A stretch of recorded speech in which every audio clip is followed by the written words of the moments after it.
Hello, I'm Claire Smith and welcome to my channel. So today's video is going to be a tag video, and it's a tag from Jon Snow again. So Jon's idea is that you scent your personality. So you express your personality facets through picking fragrances. And I thought I'd mix this one up by asking my husband to give me some facets of my personality. So if you know my channel, you know me, and you know my husband, he's not generally complimentary. So you know, this could be a little bit raw.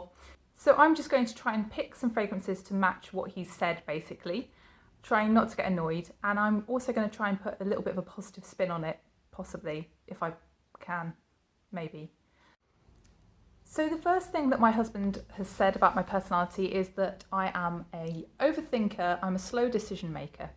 Okay, so yeah, I'm going to agree with that one. I do take time to make decisions. I think that's just because I'm a scientist. I think, you know, those kind of traits are associated with being a scientist because you do think through every possibility and you do overanalyze situations. Yeah, it can become overwhelming, actually. It's something that is really quite debilitating at times, and I think it does slow down our lives. So I get his frustration with that particular part of my personality. But I also think it can be a positive thing because, you know, ultimately people who are slow decision makers don't make generally bad decisions because they think about them. So, you know, I'm not defending myself too much on this one. So the fragrance I'm going to choose for my potential overthinking, if that's a bad thing, is Kenzo World. So Kenzo World is just a really fresh, ozonic, aquatic feeling fragrance, but has fruity notes in it as well. It's really hard to describe this one. I think this smells to me like being in a bubble bath, and I always think that I do my best thinking when I'm in the bath or in the shower. I think you just have those really clear thoughts where you always have your best ideas, or I do anyway. And I also think that this fragrance, just the bottle, reminds me of sort of the all-seeing eye, and that to me is how I want to be. I want to be able to see all the possibilities and to be able to think through all of those possibilities and make the best possible decision. So I think that also reflects my overthinking. And also when I bought this fragrance, I really overthought it as well, because I remember trying it in store and then I walked away, and then the next day I came back and bought it because I just couldn't stop thinking about it. So yeah, Kenzo World is total overthink for me. So yeah, I'm definitely an overthinker and I don't mind admitting it.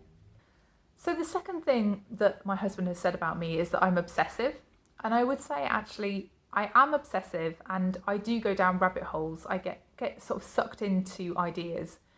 But I think that again is something to do with being a scientist. I think if you don't get sucked into ideas, if you don't get obsessed with learning everything there is to learn about one particular subject until you know it inside out, then you're probably not going to be a very effective scientist because you have to know all the angles. So I think being obsessive makes you determined, and I think that also means that you're a persistent person. You're not going to give up if something goes wrong.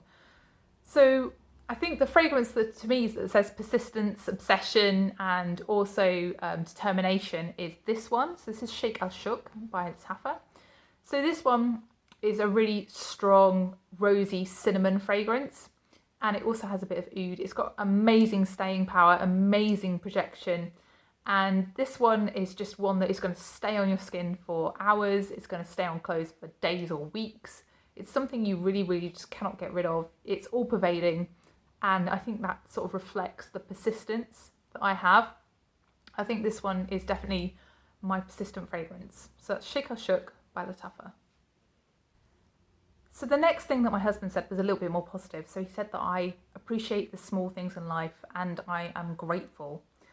I think, yeah, I would agree. I think that really tiny things give me immense pleasure. Even things like watching my favourite TV programme, or I don't know, having a nice meal cooked for me, or I don't know, even someone like putting the washing on or taking the washing out of the washing machine. I'm over the moon grateful.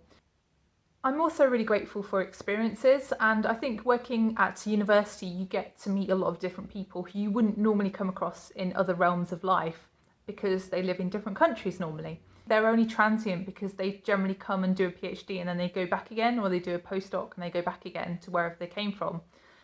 But those times when you spend with them are just so precious, and they give you so many different experiences.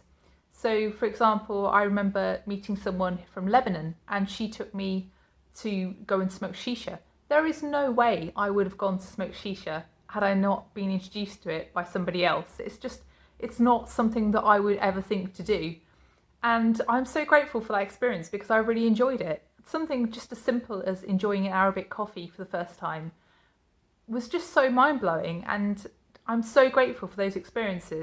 So I'm going to pick a few fragrances for this because there's quite a lot to sum up to be grateful for, and I think that requires at least two. So the first one is Cacharel's Yes I Am, and this one reminds me of that Arabic coffee experience, that hit of the cardamom in the Arabic coffee, because it's kind of a milky fragrance. It's almost like a condensed milk and a cardamom, and that is what I had with my Arabic coffee. So yeah, that one reminds me of that.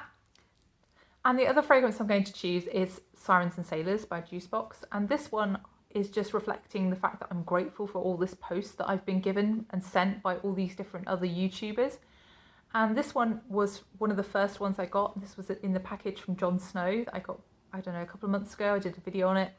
And this one just reminded me of a naughty party, I think I said. And yeah, I'm grateful for all those experiences when I was growing up, going to naughty parties, going and, you know, having fun with friends.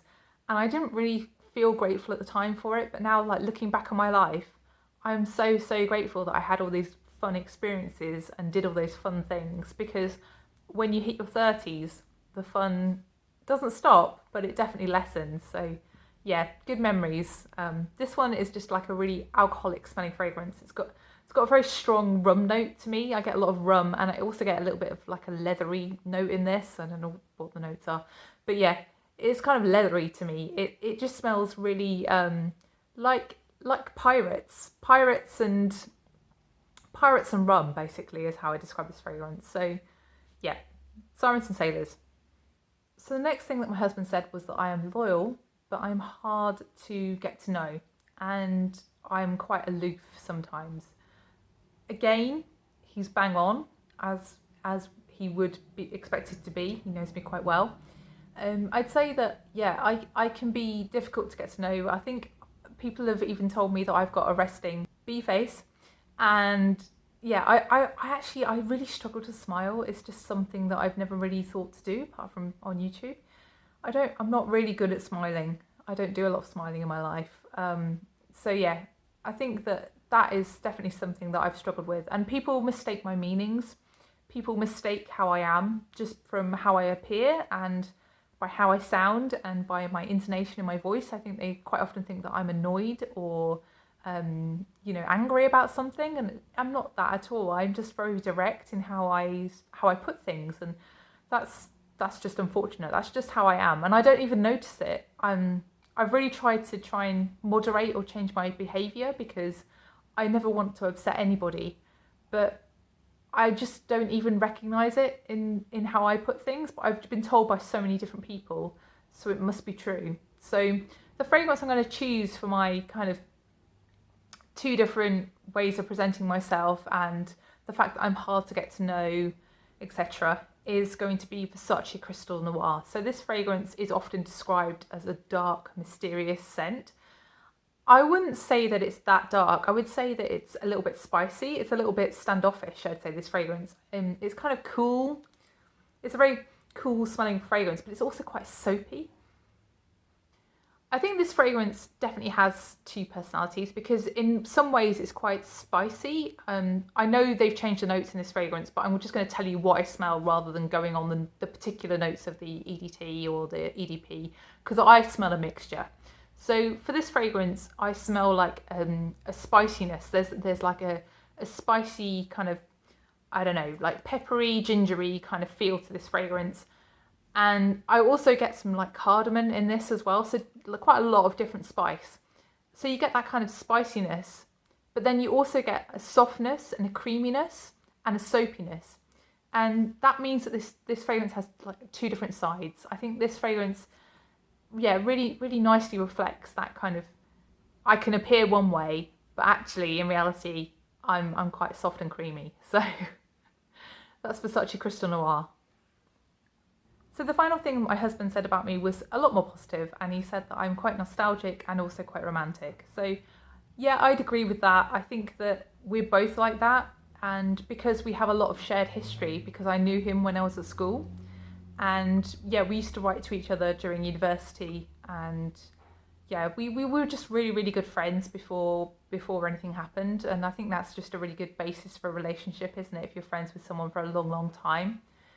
I think, yeah, there are sort of things that just remind me of the past, and I do hunger for the past sometimes, but you've got to also live in the present, haven't you, and live like, you know, the best is still to come.